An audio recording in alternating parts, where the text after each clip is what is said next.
हम आपको दे क्या, कुछ तो आ ही नहीं रहा है। अरे भैया आप उसको पढ़ाना, क्योंकि यहाँ पर नौजवान इस देश भारत देश का नौजवान है। जिस भारत देश की पूजा पूरे यूनिवर्स में होती है उस भारत देश का नौजवान है। जिस नौजवान को पता है इस देश में भी हम लोग हैं तो हमारी संस्कृति के साथ खिलवाड़ नहीं होना चाहिए।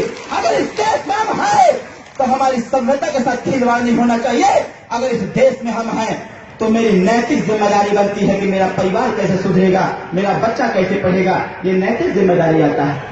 लेकिन साथियों बड़ा कष्ट होता है,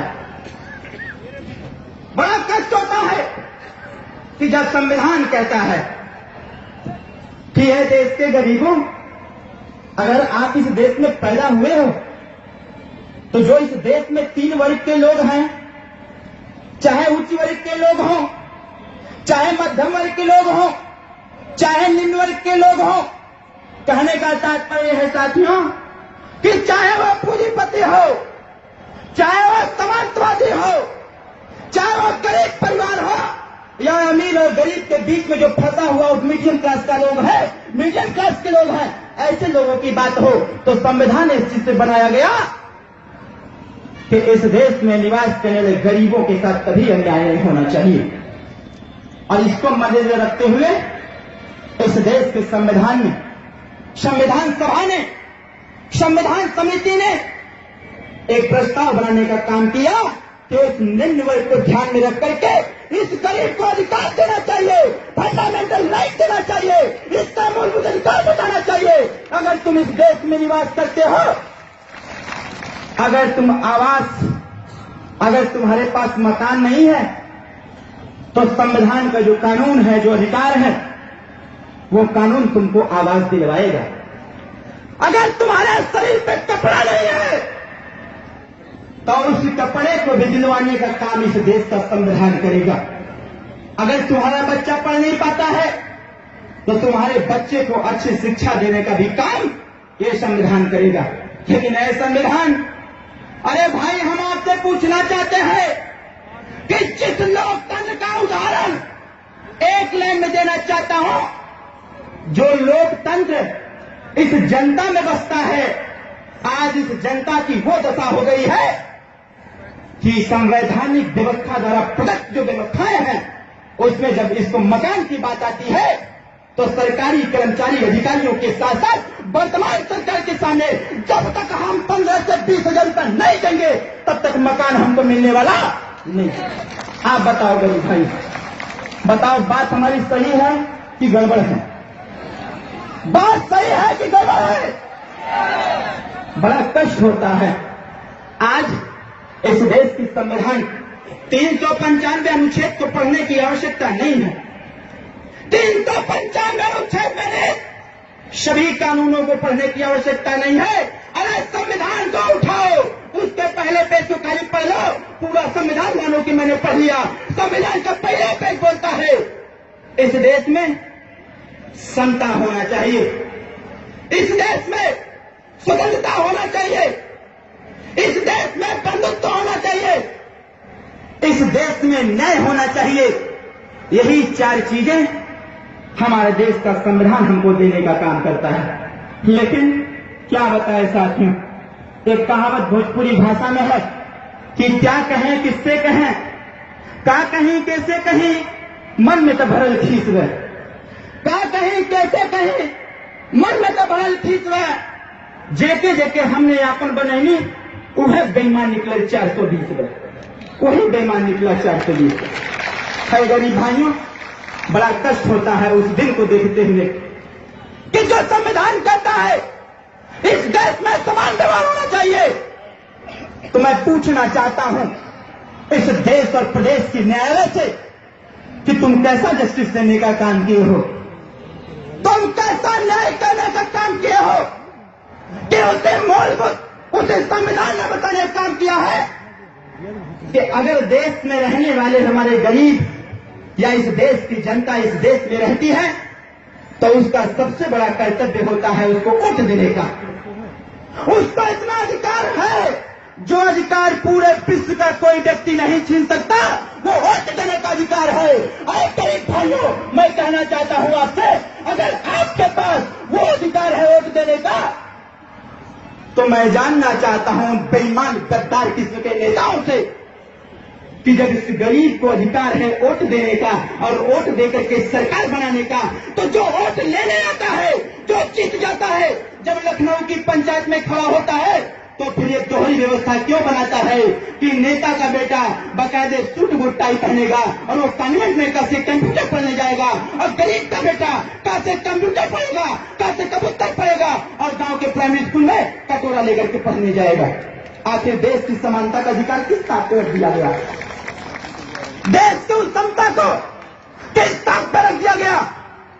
हाई कोर्ट ने कहा इस देश में 14 अगस्त 2015 को हाई कोर्ट ने कहा कि इस देश की व्यवस्था में परिवर्तन तभी होगा क्योंकि व्यक्ति का विकास उसकी शिक्षा से नहीं होता है। अगर हमारा गरीब शिक्षित होगा, अगर वो पढ़ा लिखा होगा, तो जिस प्रकार से वो शिक्षित होगा उसी प्रकार से वो विकसित होगा। इससे साथियों आपसे कहना चाहता हूं, एक कंक्लूजन के तौर पर देना चाहता हूं कि जिसको आप वोट देते हो, जो संविधान ने आपको आपका मूलभूत कर्तव्य बताने का काम किया, जिस संविधान ने आपको मूलभूत कर्तव्य बताने का काम किया कि आपको वोट देना है, अगर नहीं देने जाते हो तो ये सबसे बड़ा अपराध आपका होगा।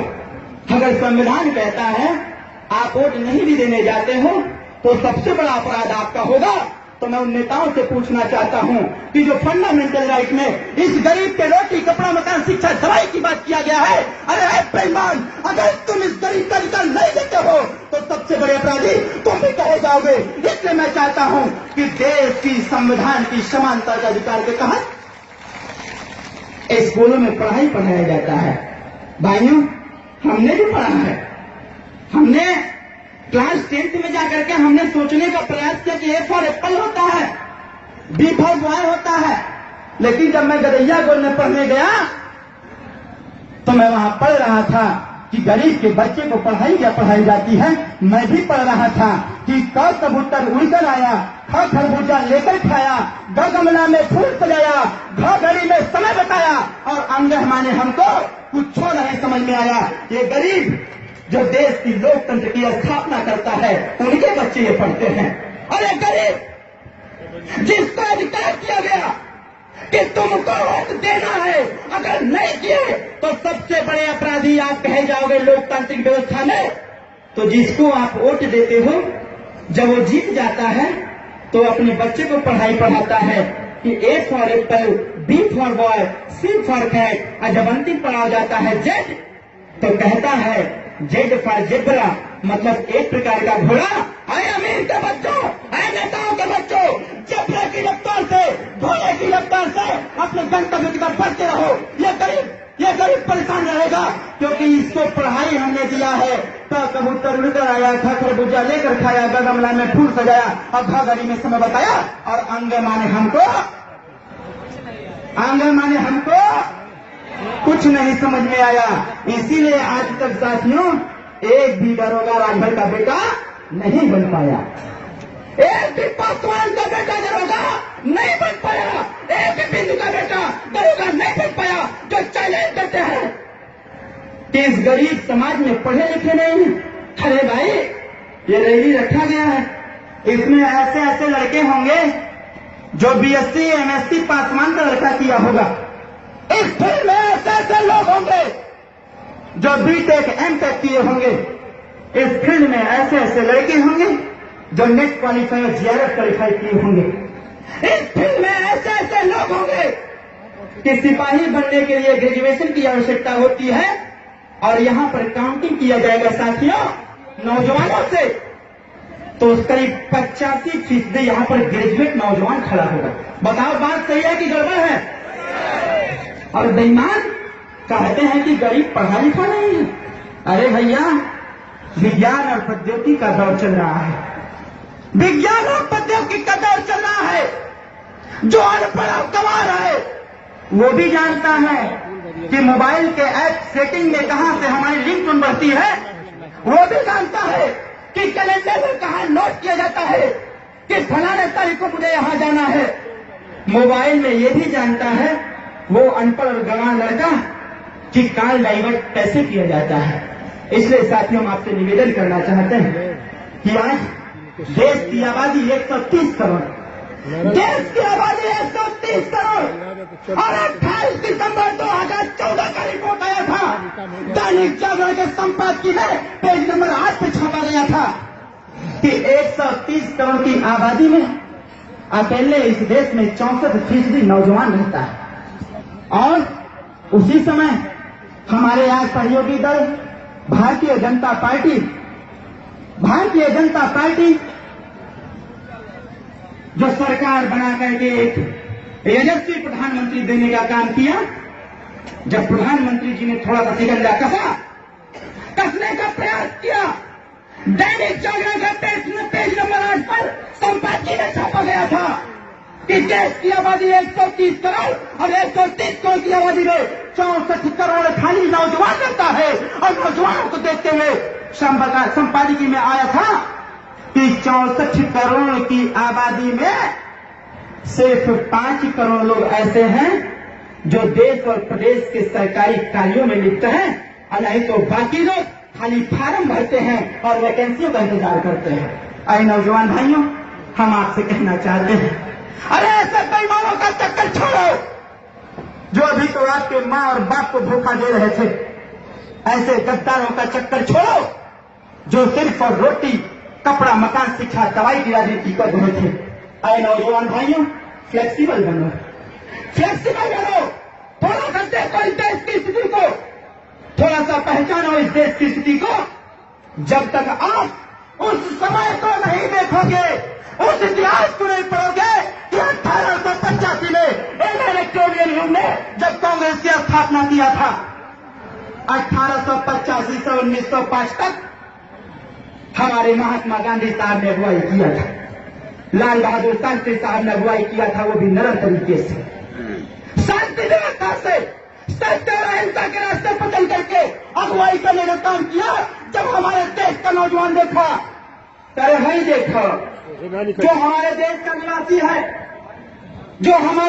निवासी है, जिसके चरणों में हम नतमस्तक होते हैं, वो हमारा बुजुर्ग बाप, जिसके पीछे हम देश की आजादी की लड़ाई की एक सपना सजाए हुए हैं, वो तो एक एप्लीकेशन लेकर के गवर्नर के सामने जाता है कि मेरे देश से तुम चले जाओ क्योंकि बड़ा अन्याय अत्याचार हो रहा है।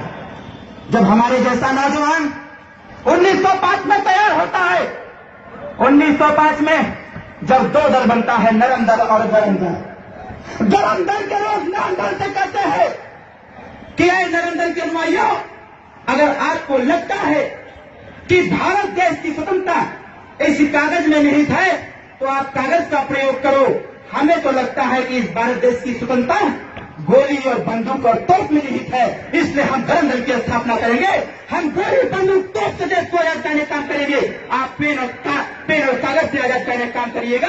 और साथियों, स्थितियां ये होती है कि 1905 के बाद अनगिनत आंदोलन होते हैं और 15 अगस्त 1947 को हमारा देश युवाओं के नेतृत्व में भारत देश हमारा आजाद हो जाता है, स्वतंत्र हो जाता है। और स्वतंत्र होता है, जब स्वतंत्र होता है तब 15 अगस्त 1947 को हम लोग स्वतंत्रता दिवस मनाते हैं। इसलिए साथियों, आपसे कहना चाहते हैं, समय अब नहीं रह गया है। ऐ नौजवान भाइयों, तनिक मेरी बात पे गौर करो, क्योंकि अगर आप नहीं सुधरोगे, अगर आप अपने भविष्य की चिंता नहीं करोगे, अगर आप सिर्फ और सिर्फ नेताओं के पीछे जिंदाबाद मुर्दाबाद करते फिरोगे, तो वो तो जिंदाबाद हो जाएंगे लेकिन आप मुर्दाबाद हो जाओगे। इसलिए आपसे कहना चाहते हैं, ऐसे बेईमान गद्दारों का चक्कर छोड़ो और आप सतर्क कहो। इस देश में जी हम लोग हैं तो मुझे भी सम्मान मिलना चाहिए, मुझे भी अधिकार मिलना चाहिए। इसकी चेष्टा रखो, इसकी चिंता करो, तब हमारा आपका सम्मान बढ़ने वाला है, अन्यथा बढ़ने वाला नहीं। ऐसा क्यों? हम आपसे निवेदन करना चाहते हैं, फिर क्या है, आप अपने परिवार को उठा के देखो। आज आपका बच्चा गांव के प्राइमरी स्कूल में, आप जिसको वोट दे दिए, जिसका सहयोग